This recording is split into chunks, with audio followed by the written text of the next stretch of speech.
आज आपण धडा 27वा धाडसी झुगी याचे वाचन करणार आहोत। ऐका व वाचा। झुगी 9-10 वर्षांची मुलगी।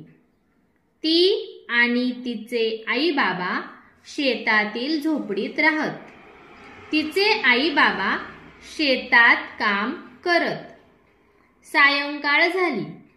झुगी अभ्यास करत बसली होती।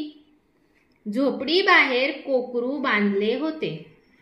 झोपडीत येऊन आईने चुलीवर भात शिजायला ठेवला। झुगीला भाताकडे लक्ष ठेवायला सांगितले आणि विहिरीवर पाणी आणायला गेली। तेवढ्यात कोकरांचा ब्या ब्या ओरडण्याचा आवाज आला। तशी झुगी धावतच झोपडी बाहेर आली। तिला एक लांडगा दिसला। तो कोकराकडे येत होता। झुगी घाबरली। क्षणभर विचार केला। ती झटकन झोपडीत गेली। चुलीतील जळते लाकूड घेऊन बाहेर आली। लांडगा कोकरावर झडप घालणार इतक्यात झुगीने जळते लाकूड लांडग्याच्या दिशेने फेकले। आगीला पाहून लांडगा घाबरला। तो पळाला। कोकराचा जीव वाचला।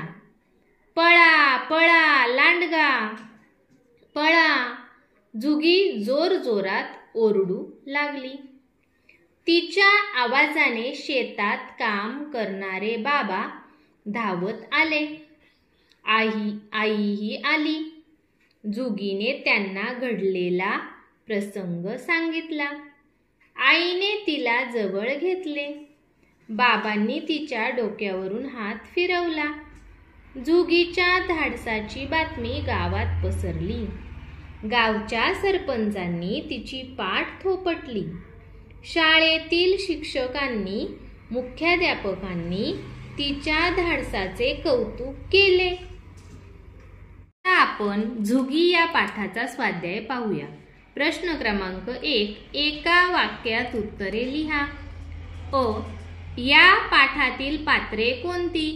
तर या पाठामध्ये झुगी, तिचे आई बाबा, शाळेतील शिक्षक, मुख्याध्यापक, सरपंच ही पात्रे आहेत। झुगी कोठे राहत होती?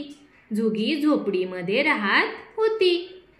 झुगीला कशाचा आवाज आला? झुगीला कोकराच्या ब्या ब्या करण्याचा आवाज आला। लांडगा कोणावर झडप घालणार होता? लांडगा कोकरावर झडप घालणार होता। झुगीच्या धाडसाचे कौतुक कोणी कोणी केले?